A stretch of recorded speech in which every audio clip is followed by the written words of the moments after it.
pessoas que querem o mal de outros para favorecimento próprio, né?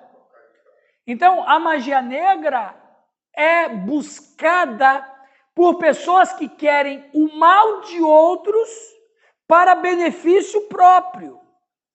Porque se entende na mente dessas pessoas que se ele fizer... Porque, veja, a magia negra, ela é, vamos dizer, a última instância da espiritualidade. Eu sei que se eu for lá no mais baixo nível, eu recebo mais rápido. Aí, o cara mata o pai. O cara mata a mãe. E é interessante, porque quando a pessoa se envolve com magia negra, sabendo que é magia negra, a mente dele já passa a não ter mais contato com a realidade afetiva. Não é só, Vânia, uma questão espiritual apenas. Ele passa a perder a noção com a realidade afetiva. E é como... Lembra que eu falei do solipsismo semana passada? Que é uma loucura isso. Então, quer dizer, se eu perco a realidade... Vamos voltar ao solipsismo aqui, né?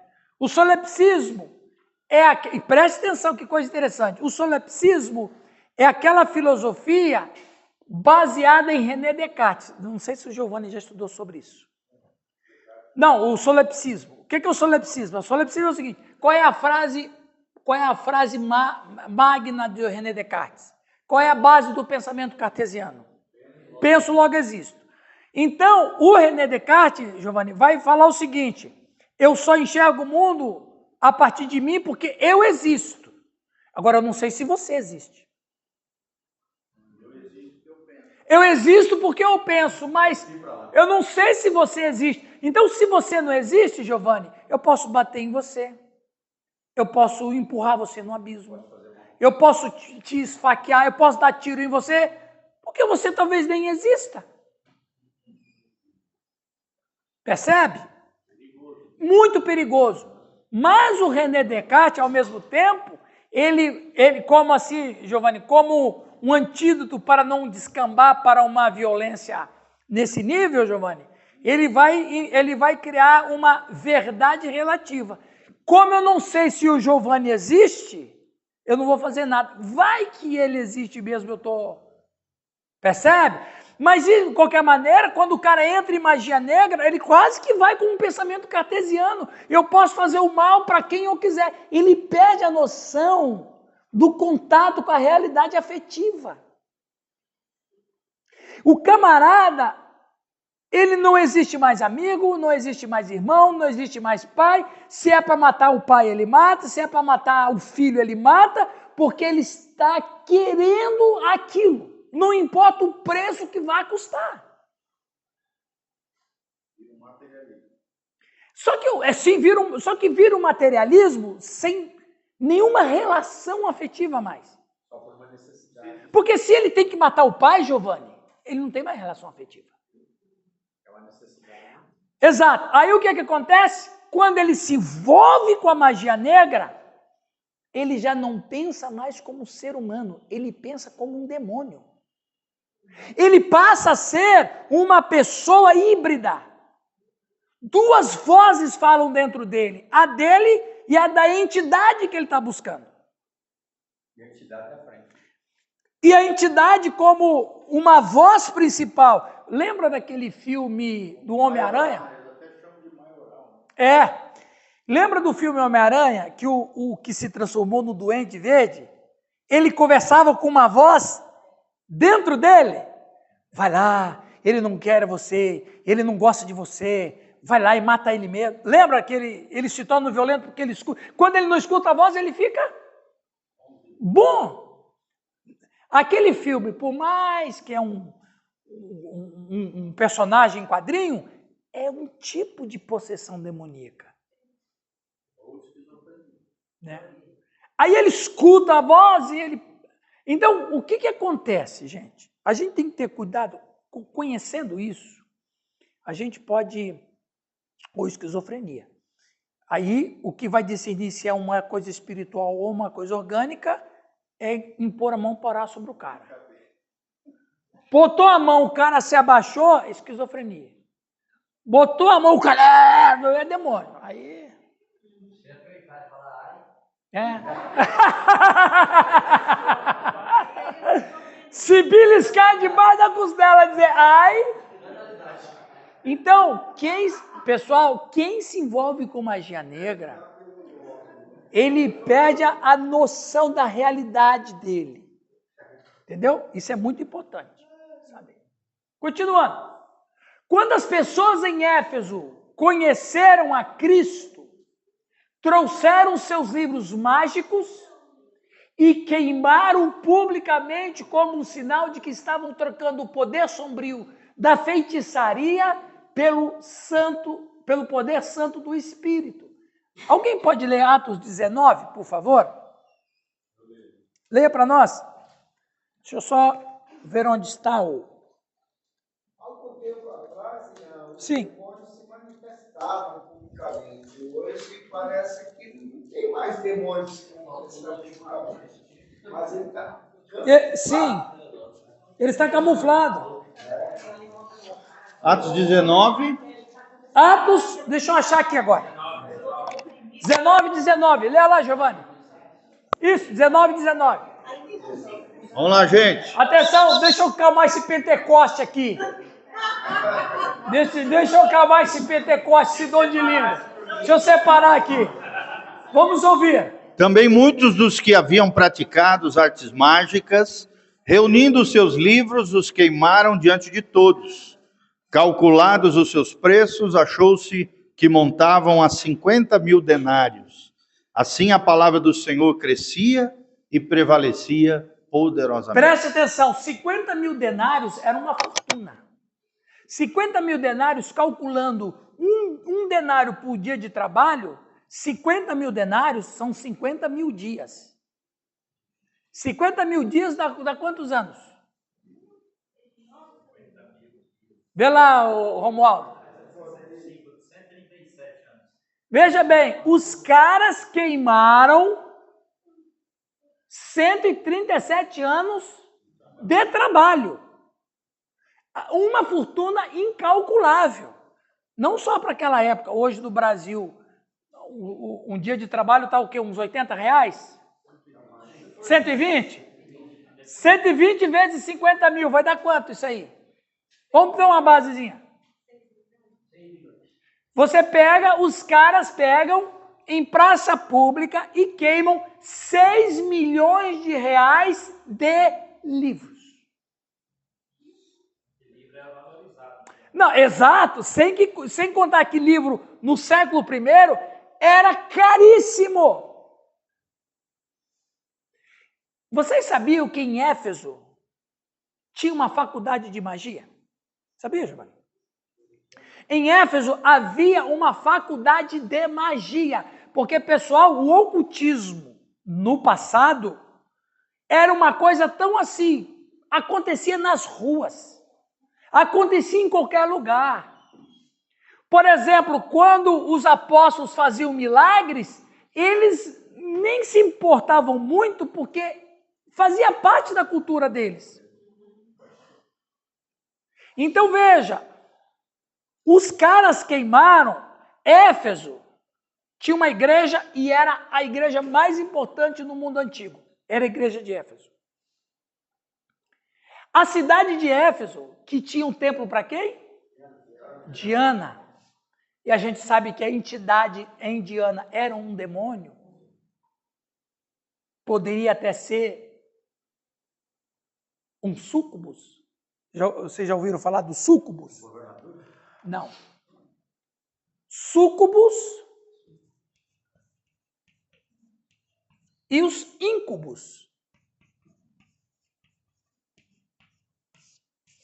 Súcubus eram demônios femininos que durante a noite tinham relações sexuais com homens para engravidar dos homens, para gerar filhos demônios. Súcubus Do latim sub, que está por debaixo. Que na posição erótica, nas relações sexuais, a posição mais tradicional é o homem em cima da mulher. É a posição mais tradicional. Então, os súcubos eram demônios femininos que tinham relações sexuais com os homens. Então, os homens dormindo,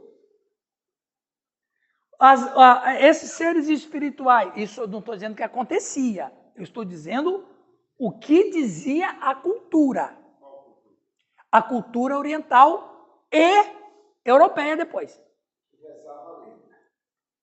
E tinha os íncubos, que eram demônios masculinos, que tinham relações sexuais com as mulheres, ok? Em cima. Esses demônios, eles tinham relações sexuais com as mulheres para engravidá-las de demônios. Isso é verdade? Não acredito. Porém, não deixe de ser uma prática ocultista ou uma história ocultista. Não. Sim, não, a verdade nesse sentido, gravidez. Até mesmo de relação sexual, eu não acredito. Viu, pastor Sérgio? Eu também nem acredito na questão da relação sexual, porque a relação sexual só pode ter com seres que têm órgãos genitais. Os demônios não têm órgãos genitais. Agora, a sensação de prazer é outra história. A sensação de prazer é outra história. Porque o homem, ele é tão aflorado sexualmente, se ele se esfregar num poste, em 5 minutos ele ejacula.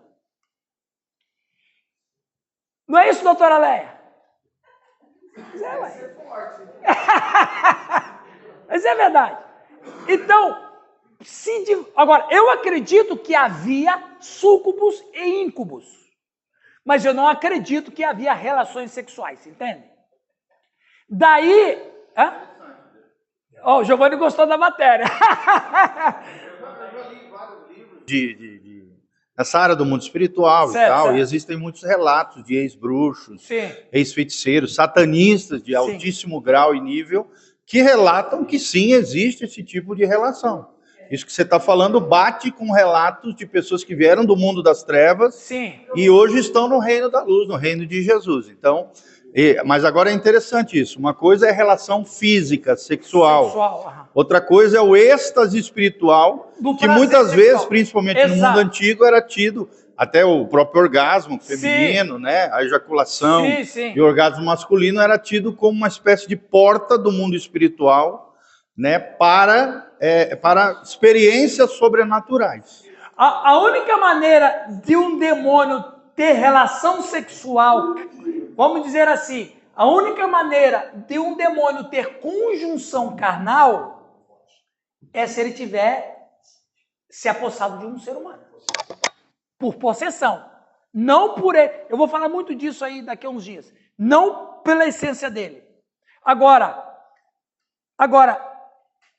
isso aí, você sabe que o homem, quando ele fica muito tempo sem ejacular, pode ser um jovem, pode ser um viúvo, pode ser um solteiro, quando ele não tem relação sexual, ele tem algo chamado poluição noturna. Isso, olha, presta atenção. Ele tem poluição noturna, ele ejacula durante os sonhos. Que aí, na Idade Média,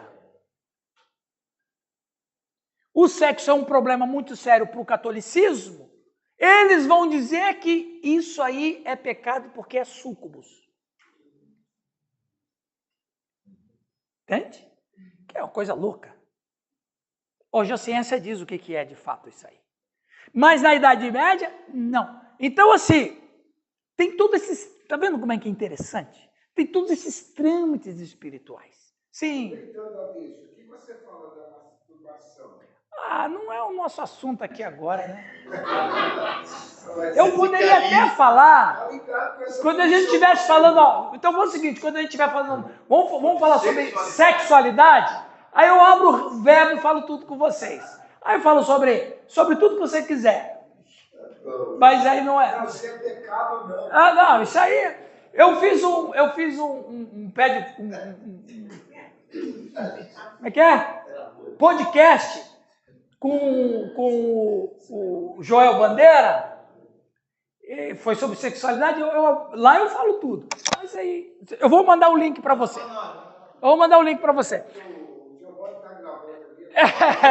Então, rapaz, esse tal do Cirineu, só jogando casca de banana pra gente escorregar. Ó. Só aqui.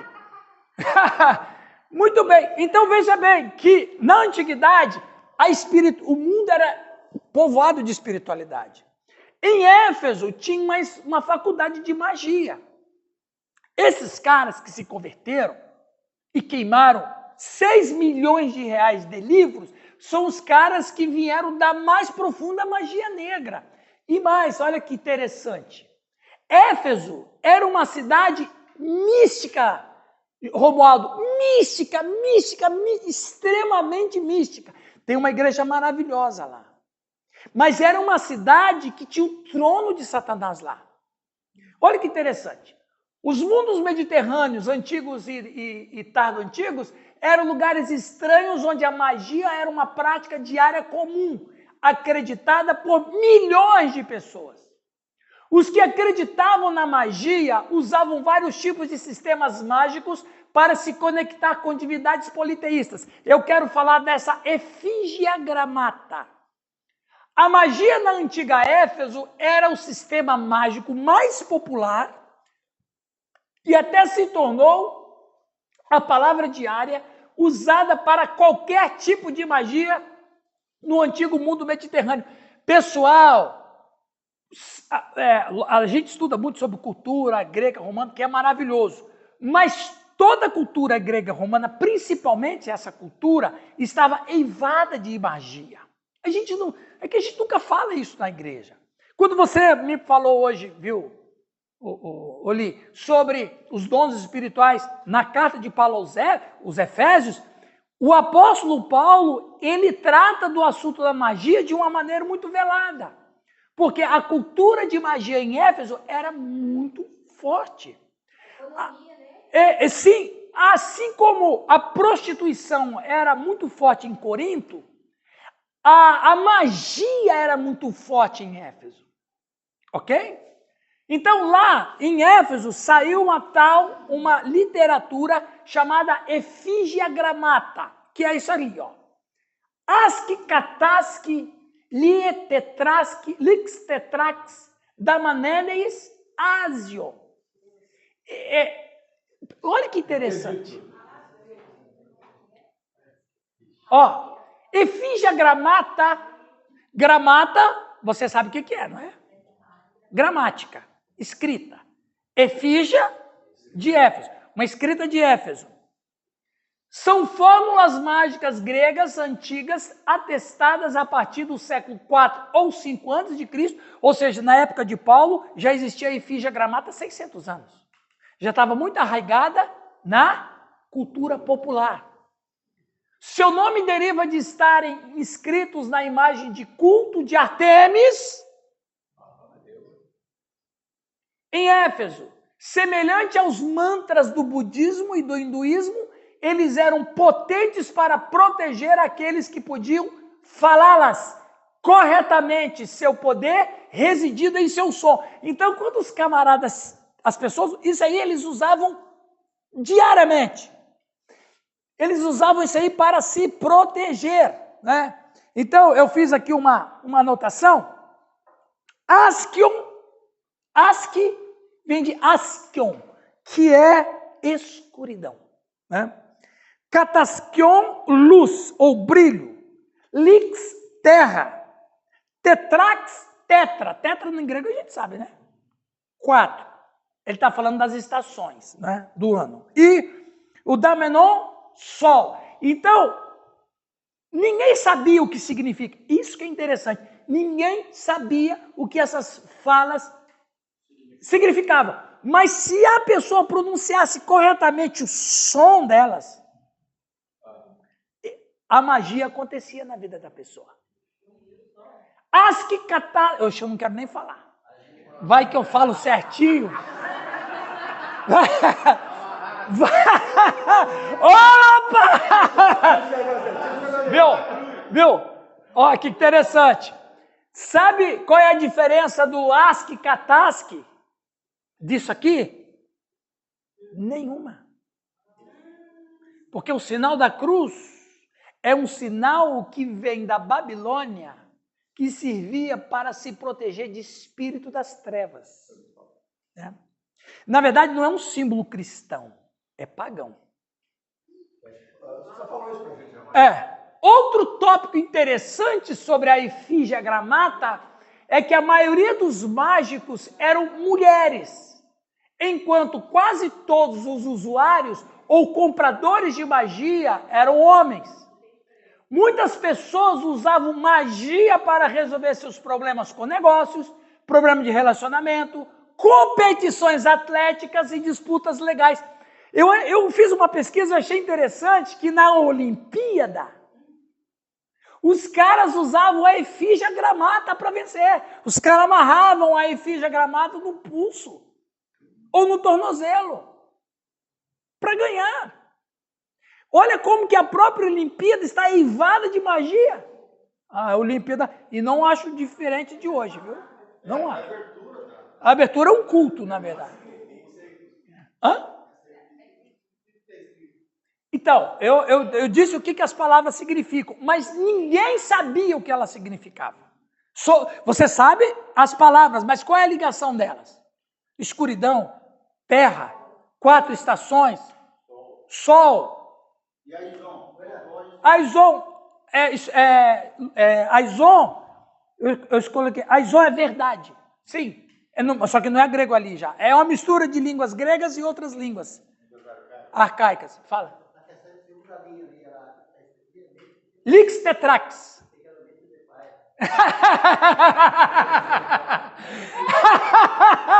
O camarada, meu pai, viu?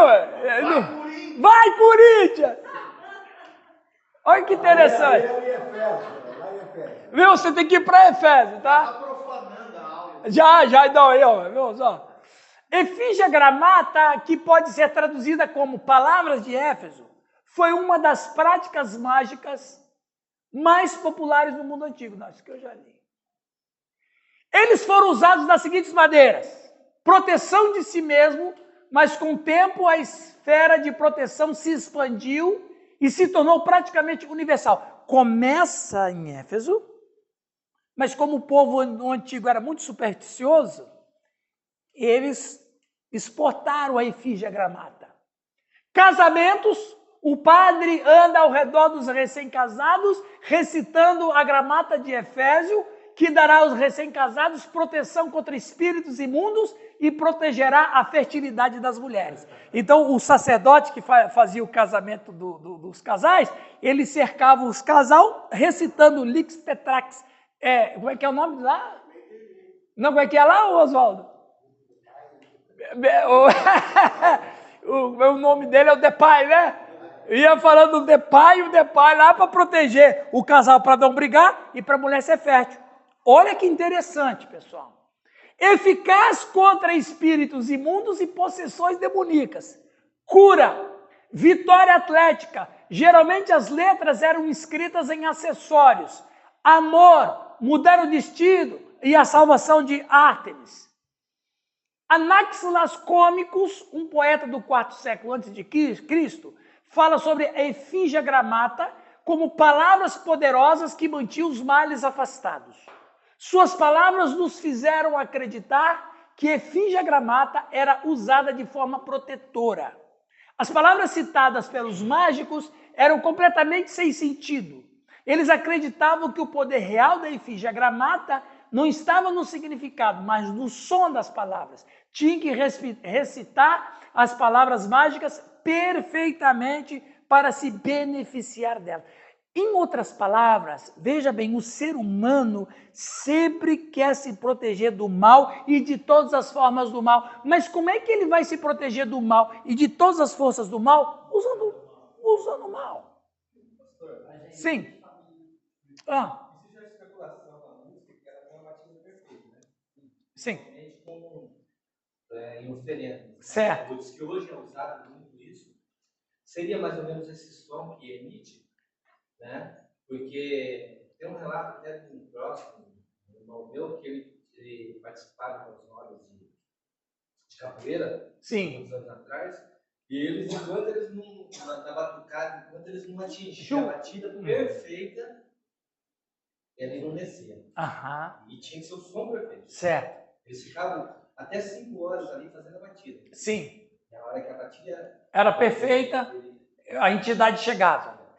Percebe? Você está falando do Brasil.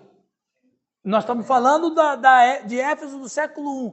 Nós temos diferenças absurdas, mas é o mesmo sistema. Não mudou, porque é o mesmo ser. E veja, por milênios, os demônios estão ocupando a mente e o coração das pessoas, por milênios. Enganando, trapaceando, mentindo, destruindo, acabando, aprisionando, agrilhoando. Do mesmo jeito. O que eu preciso? Eu preciso de sucesso no amor, eu preciso de sucesso no trabalho, eu preciso de saúde. É a mesma necessidades que todo ser humano tem em qualquer época. Então eu vou partir para o culto. Sim, Giovanni. Não, eu só queria falar que às vezes a gente, na nossa realidade aqui do Sul, tal, como o Calixto falou, a gente quase não tem tanto enfrentamento do mundo espiritual e tal. Raramente tem nas nossas igrejas e tal, apesar que de vez em quando acontece.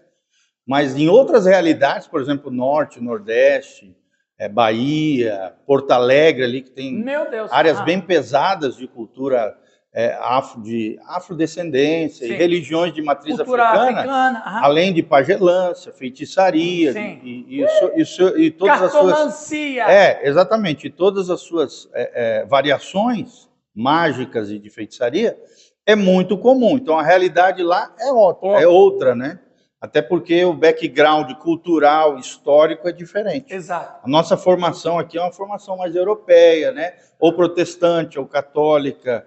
E eles são minoria, vamos dizer assim, dentro da questão social, né?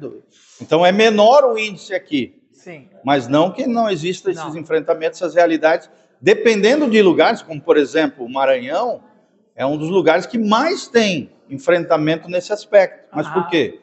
Por causa de todo esse background de influências dessas religiões. O que o Giovanni está falando é interessante em alguns pontos de vista. Por exemplo, por mais que o norte e o nordeste do Brasil esteja eivado desse tipo de práticas mágicas e de feitiçaria, o pior é o sul.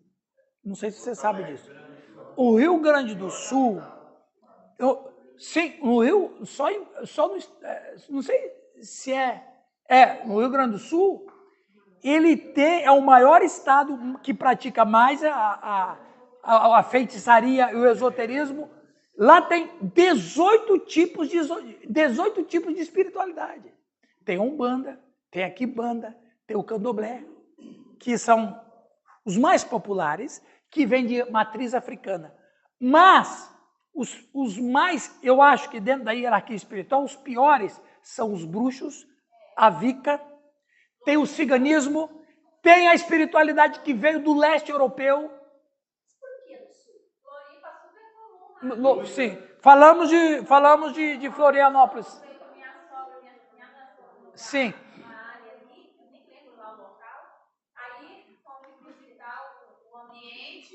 Para comprar alguma coisa de cerâmica, tudo. Aparentemente, à primeira vista, tudo normal. Certo. Aí, quando fomos adentrando o ambiente, tudo, aí tinha uma área lá bem bonita, de café e tudo. Minha sogra ainda sentou para dar uma foto para mim, bonito, o ambiente. Aí nós botamos a cabecinha para dentro de um lugar assim, que estava no fundo. Sim. Quando a gente viu tudo escuro, uma cabeça com bode.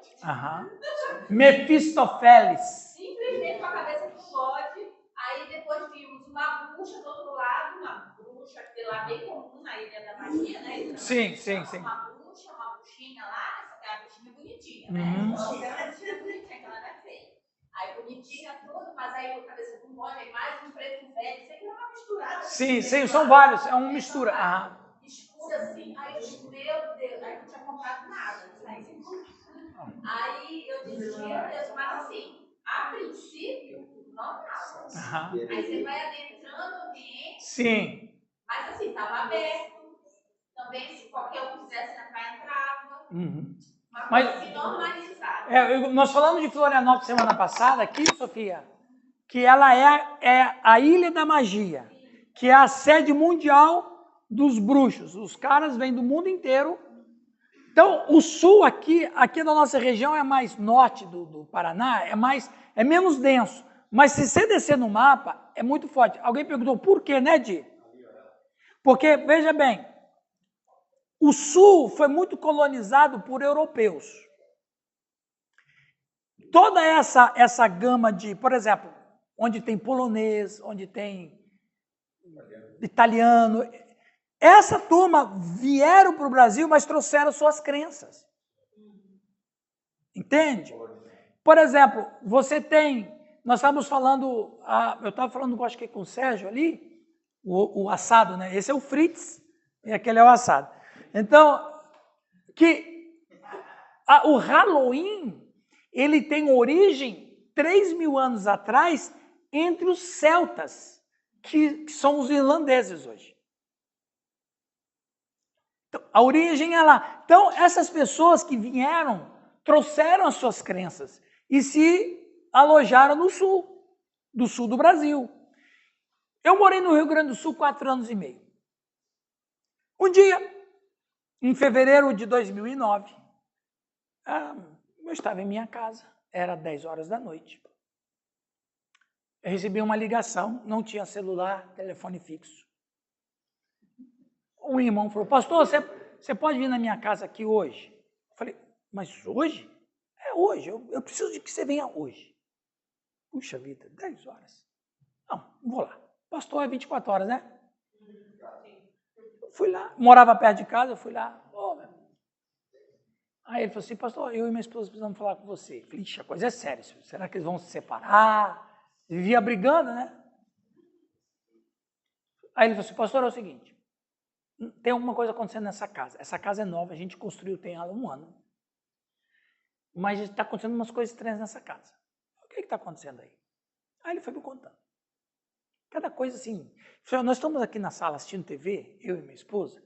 Parece que tem alguém que está ali na porta, que dá acesso à copa. Parece que tem alguém assim, ó, espiando. Eu já vi, eu já presenciei que podia ser alguma coisa, um vulto, um engano do olho, alguma coisa, mas as coisas acontecem. Mas o pior aconteceu no sábado de manhã. Eu falei, o que aconteceu sábado de manhã? Aí a mulher foi falar para mim. Presta atenção. Eu acordou sábado de manhã, era 8 horas, eu estava deitado na cama ainda. O meu marido saiu para o trabalho, eu fiquei em casa descansando, ela trabalhava no fórum. De repente, quando eu estou deitada na minha cama, 2 mulheres estão conversando na minha sala. 2 mulheres conversando alto. E eu falei, como é que vocês entraram aqui dentro de casa? Como é que vocês entraram? Tá tudo... Né? Aí eu falei assim, eu fui ficando brava. Aí, quando eu me levantei para falar com as mulheres, elas desapareceram. Falei, irmão, então vamos orar aqui, né, meu? Agora você imagina um luterano. Se eu fosse o Oswaldo, eu já chegava lá me arrupiando, né? Se eu fosse o Oswaldo, eu ia chegar na casa e ia falar assim, ó, tem cheiro de enxofre nesse lugar. Mas como eu sou luterano, né, eu não senti nada disso, né? Aí foi conversando, falei, então, é o seguinte, ó, tem uma maldição na tua casa. Vamos orar para isso aqui, vamos orar. Aí, eu cheguei lá 10 horas da manhã, saí 2 horas da manhã da casa deles. Cheguei lá, falei, vamos começar aqui na sala. Aí, comecei a ler a Bíblia. É assim que a gente faz. Eu li vários textos da palavra de Deus na sala. Fui na sala, orei. Li, orei, repreendi. Aí fomos no quarto do casal. Li a palavra, orei, repreendi. Cheguei no quarto da menina. A menina de 10 anos de idade. Aí eu vi o que você falou. Eu entrei lá e falei assim, irmã, aqui tem coisa que não pertence a Deus. Ela tinha um monte de bruxinha, né? Tinha. Na prateleira enfeitando. Falei, cata isso tudo e joga fora. Aí ela catou, botou numa caixa. Orei, li a palavra de Deus, orei e repreendi. Fui na cozinha, li a palavra de Deus e orei. Fui na despensa, li a palavra de Deus. Fui no quarto do menino lá, mesma coisa. Fui na sala de estar, fui no quintal, fui na beira da piscina. Eles tinham uma piscina bonita lá. Fui na beira da piscina, fui rodeando a casa, lendo a palavra e orando. Aí eu voltei onde eu comecei, na sala. Quando eu falei, em nome de Jesus, a lâmpada explodiu. Puf. Aí eu falei, vocês podem ficar tranquilos que o último demônio foi embora e foi embora com muita raiva. Luterano, rapaz. Aqui é nós, rapaz. Gente, impressionante. Resultado? Nunca mais tiveram nada mais lá. Então aquela casa, de alguma maneira, talvez esses bruxos e esses bonecos com maldições estavam trazendo alguma coisa que não deveria. Fala, Alex. Pastor, no feriado a gente teve no litoral paranaense. Atenção, meninas. A meninas falam o testemunho de bênção ali do irmão. Foi pastor do Cali. Isso. No último feriado a gente esteve no litoral do Paraná aqui e eu me senti à vontade na situação que aconteceu. A gente estava num grupo grande de pessoas. Sim. E chegou um casal africano vendendo e um monte de badulaques que eles vendem lá. Uhum. E eles fazendo aquelas tranças. Né? Elas fazem aquelas trancinhas no cabelo das mulheres e põem aqueles adereços. Eu tenho estudado há algum tempo com a igreja de Curitiba, lá de Colombo, que é uma das maiores práticas de bruxaria. Principalmente uma bruxa muito famosa ali na região de Colombo, que ela usa esse tipo de prática. Sim. E eu não me senti à vontade em deixar minha filha de 11 anos fazer. Uhum. Exatamente. E veja, os objetos consagrados à magia negra, eles trazem alguma coisa, uma carga negativa. Os demônios acompanham. Fala, Calixto. Eu só queria entender por que essas entidades malignas, às vezes, se manifestam para uma determinada pessoa e para outra não. Exemplo, eu morei 6 anos em Brasília.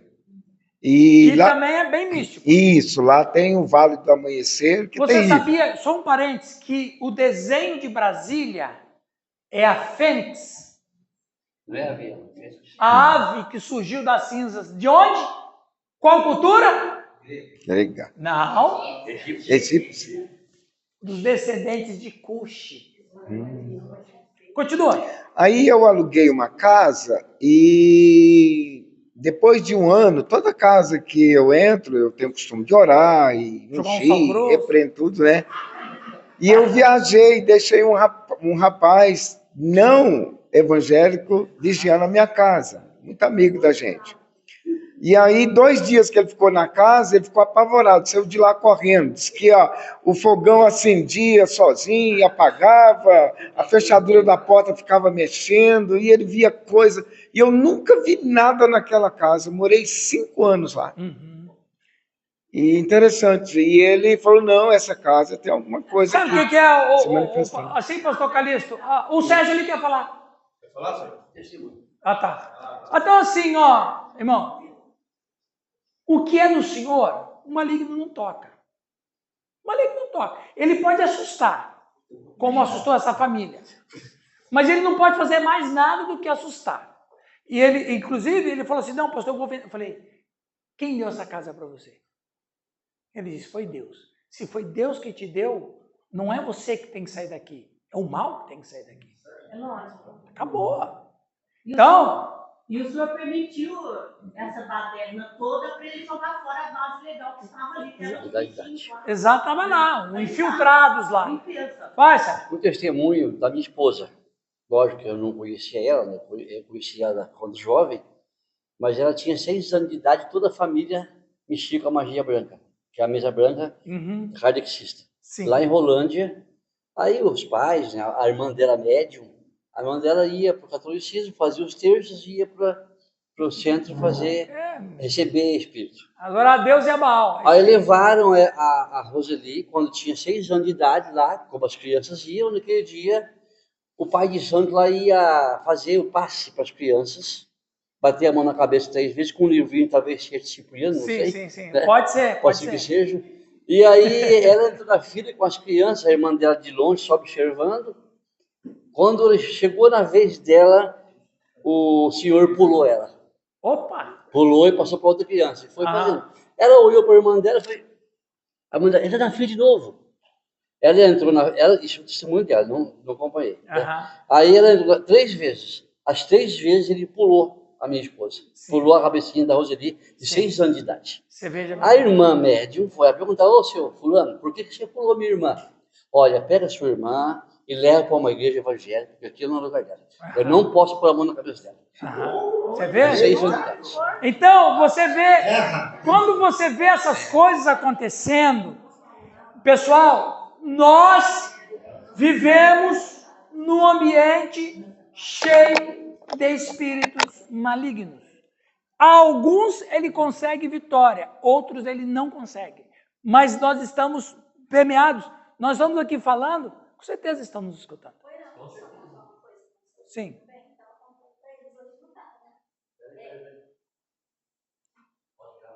Sim. Não preciso cuspir. Quando eu vim de Rio Claro, eu fiquei na casa de uma prima minha, de uma sobrinha minha. Certo. E essa sobrinha minha, ela é católica. E ficamos um ano e alguns meses lá na casa dela. Só que nesse meio tempo, nós ficamos num quarto da casa. A casa tem 3 quartos, nós ficamos num quarto. A minha menina falava, ai mãe, eu não gosto desse quarto. A Clarinha não gostava daquele quarto. Enfim, um certo dia eu estava dormindo e eu senti algo vindo em cima de mim. Ele veio pelos pés. Sim. E veio subindo em cima de mim. Uhum. Eu achava, sei lá, que era o meu marido que estava vindo. Sim. E aí foi vindo bem em cima e eu fui sentindo aquele peso. E a cama, eu senti a cama, tipo assim, sabe quando vai... Afundando? Afundando. Aí você falou assim, amor, você engordou, hein? Veio por cima de mim e começou a soprar no meu ouvido. Soprou no meu ouvido e eu fazia assim. Daí eu não sei se eu virei a cabeça, não me lembro, soprou de novo. Aí no segundo sopro, ele riu e soprou novamente no meu ouvido. Eu fiquei muito brava. Eu não sei o que passou pela minha cabeça, mas eu fiquei muito brava. E eu lembro que eu coloquei a mão assim.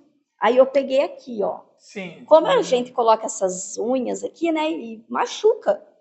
Aí, como eu estava apertando, eu sentia essa região. Meu marido é barbudo. Uhum. E esse negócio que eu segurei não tinha barba, era um rosto liso. Liso? É. E eu apertava com muita força. Eu falei assim, eu vou soltar, porque senão eu vou machucar. A hora que eu abri o olho, eu estava assim, segurando nada, assim, apertando assim, ó. Quem sabe ali, ó, você tem uma experiência com os íncubos? Ué. Então, foi que eu... Entende? É interessante isso aí. Aliás, você sabe que na mitologia grega, isso que você está falando, na mitologia grega, lembra do... Inclusive, Hollywood fez um filme, Duelo de Titãs. Como é que é o nome daquele filho dos Zeus lá? Não. Puxa vida. Enfim. Não, enfim. Mas assim, os titãs, preste atenção como que as linhas se cruzam. Os titãs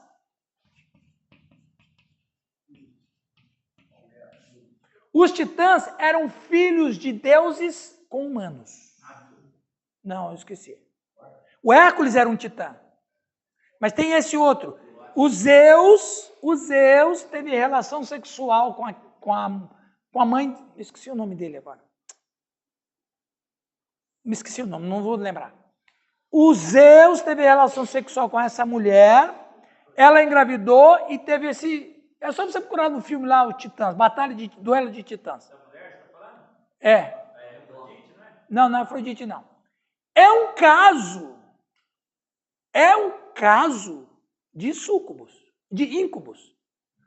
Entendendo? Não estou dizendo que existiu, mas eu estou dizendo que a história é parecida e é quase a mesma história dos nefilins.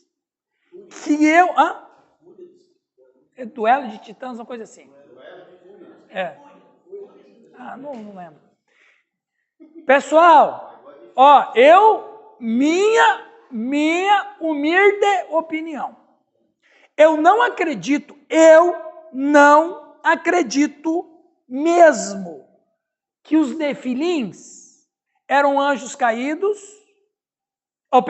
que os nefilins eram filhos de anjos caídos que casaram com mulheres. Eu não acredito nessa interpretação mesmo. Vocês já viram sobre isso aí, né? Os gigantes. Perseu, isso mesmo, Perseu. Você sabe que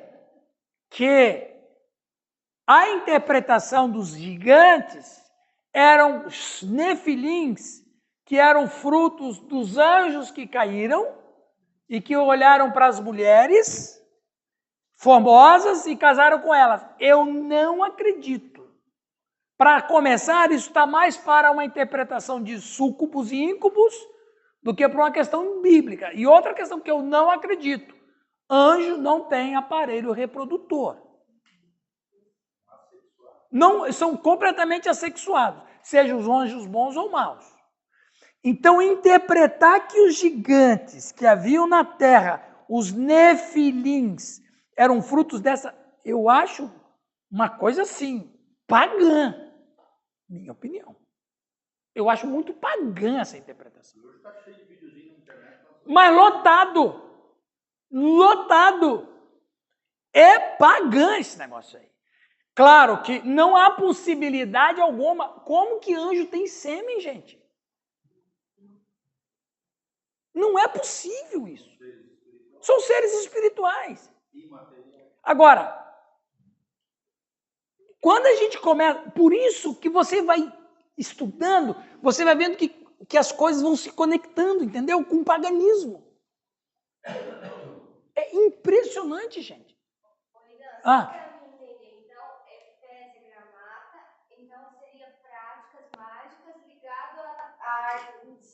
O quê? A deusa. Não. A efígie gramata era uma fórmula mágica que a pessoa recitava para ganhar algumas coisas. Aquilo que eu já li. Não. Geral. Vamos terminar, gente? Só faltam 2 slides, eu vou terminar agora. Isso aqui é um amuleto ou um tablete, amuletos e tabletes eram os itens mágicos mais comuns. Especialmente amuletos eram os acessórios mágicos populares e indispensáveis a todos. Amuletos eram usados principalmente para proteção, invocando poderes de cura de Apolo ou sorte de Nike, que é vitória. Inclusive, a marca Nike é do grego Nike, que significa vitória. Tá? Então, o nome Nicolas, ou Nicole, ou Nicolau, tem origem Nike, que é vitorioso. Tablets eram usados para amaldiçoar alguém.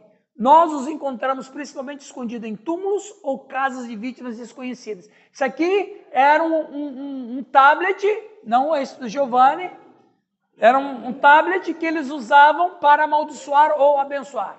Agora, eu quero terminar com isso aí. O que está escrito aqui em inglês? História antiga e práticas modernas. Vocês perceberam alguma coisa? A efígie gramata nunca deixou de existir. Ela está voltando. E esse outro aqui? Esse aqui está escrito em russo, né? Efígie, eu procurei interpretação. Efígie gramata, papiros, inscrições e gramática. Preste atenção, pessoal. A efígie gramata, ela está moderna e ela continua. São 2 livros, em inglês e russo. E alemão, esse aqui é em alemão, Karl Wessel. Em inglês e alemão. Livros de magia. Resgatando a Efígia Gramata, que eram maldições lá do século I. Para você. Isso é muito mais comum do que a gente imagina. É muito mais comum. Mas você sabe por que a gente está achando interessante? Porque ninguém fala do que nós estamos falando. Ninguém fala, Sérgio, disso aqui. Você não vê, só um instantinho. Você não vê. Eu não vou dizer que pastor é culpado disso. Não, não é. Isso é questão nossa. As instituições educacionais deveriam fornecer esse tipo de curso. Porque nós estamos pisando no mundo espiritual todo dia. Nós temos contato com a espiritualidade todo dia e a gente nem percebe que é uma espiritualidade. Alguns institutos mais sérios têm isso, né? Daí geralmente está na matéria de seitas e heresias. Mas você estuda doutrina. Assim, mas tem estudos relacionados à nova era, misticismo, esoterismo, tem. Algumas instituições tem. Muito raro. Raro. Mas, e não tão profundo quanto tu está mostrando. Não, exatamente. Fala.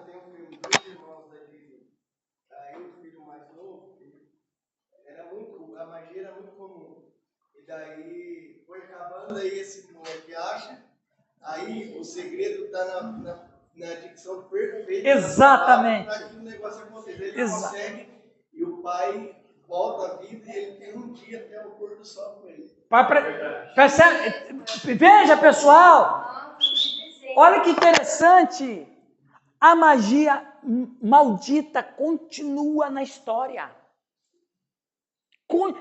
Porque o inimigo é o mesmo, a tática é a mesma, ele nunca muda a tática, ele só moderniza. Ele só dá uma roupagem moderna.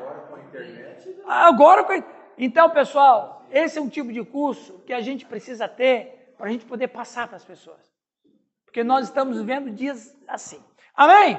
Deus nos abençoe. Semana que vem